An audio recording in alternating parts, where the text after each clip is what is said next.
बहुत समय पहले की बात है। एक सुंदर और शांत गांव था, नंदपुर। इस गांव में एक गरीब मगर ईमानदार किसान रहता था। नाम था श्यामू।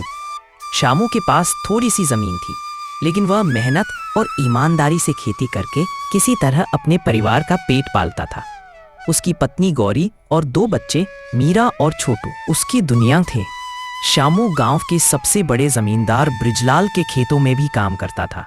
ब्रिजलाल बहुत लालची और निर्दयी था। वह गरीबों से खूब काम करवाता, मगर मेहनताना हमेशा काट कर देता। एक दिन सुबह, श्यामू जी, इस बार भी दाल चावल खत्म हो गए हैं और बच्चों की स्कूल की फीस भी भरनी है। कुछ कीजिए, वरना टीचर ने कहा है कि बच्चों को स्कूल आने मत देना। मैं आज ही ब्रिजलाल से पूरी मजदूरी मांगता हूँ। अब और नहीं सहा जाता।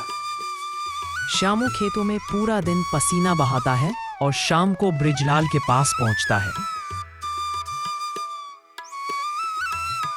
सेठ जी, अब तो महीना खत्म हो गया है, कृपया मेरी मजदूरी दे दीजिए। अरे श्यामू, इस बार खेतों में पैदावारी कम हुई है। इस बार सबको आधी मजदूरी मिलेगी। सेठ जी, आप हर बार यही बहाना बनाते हैं। बच्चों की फीस भी भरनी है, घर भी चलाना है। तो कहीं और चला जा, जो है वही ले, वरना चला जा यहाँ से। निराश श्यामू आधी मजदूरी लेकर घर लौट आता है, मगर उस दिन वह ठान लेता है कि अब वह अपनी किस्मत खुद बदलेगा। अगली सुबह श्यामू अपने खेतों की तरफ जा रहा था कि रास्ते में उसे एक बहुत पुराना कुआं दिखाई देता है, जिसे लोग भूतिया कुआं कहते थे। गांव वाले वहां जाने से डरते थे। श्यामू सोचता है, अगर सब डरते हैं तो शायद यहीं मुझे कुछ मिलेगा जो मेरी मदद कर सके। वह हिम्मत करके कुएं के पास जाता है और वहां से एक अजीब सी आवाज आती है, जो सच्चा है वही मुझे जगा सकता है।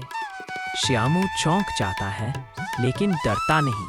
वह जोर से कहता है, अगर कोई शक्ति है जो मेहनती और ईमानदार की मदद करती है, तो मैं यहाँ हूँ, मदद मांगने आया हूँ।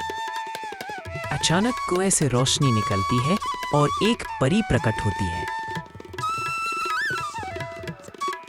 श्यामू, मैं जानती हूँ तुम कौन हो। तुम सच्चे और मेहनती इंसान हो। यह पोटली अब तुम्हारी है। इसमें तुम जो बीज डालोगे वही फसल झटपट तैयार होकर बाहर निकलेगी। मगर याद रखना, केवल वही बीज काम करेगी जो तुमने खुद कभी बोया हो। लालच मत करना, वरना यह पोटली तुम्हारा साथ छोड़ देगी। श्यामू धन्यवाद करता है और पोटली लेकर घर लौट आता है। अगले दिन वह अपने पुराने बाजरे के बीज उस पोटली में डालता है और चमत्कार होता है। पोटली से ढेर सारी बाजरे की बोरियां निकलती है। श्यामू बहुत खुश हो जाता है।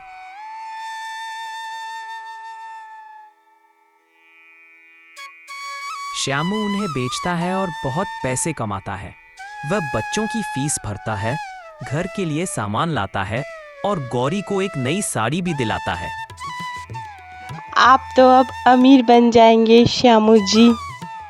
नहीं गौरी, अब मैं अकेला नहीं कमाऊंगा। ब्रिजलाल से तंग गरीबों को भी इस डिब्बी से मदद करूंगा।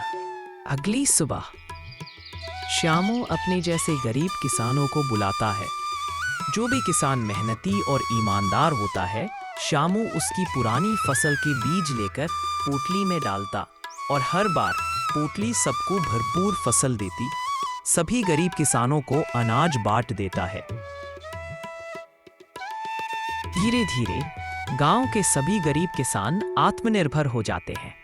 वे अपनी उपज खुद बाजार में बेचते हैं और ब्रिजलाल के खेतों में काम करना बंद कर देते हैं। ये क्या हो गया? सबने मेरे खेतों में काम करना कैसे छोड़ दिया?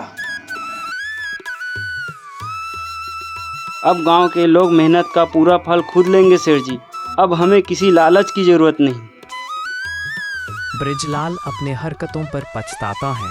ईमानदारी और मेहनत का फल देर से ही सही मगर जरूर मिलता है। और जब एक सच्चा इंसान तरक्की करता है तो वो दूसरों को साथ लेकर चलता है। यही असली इंसानियत है।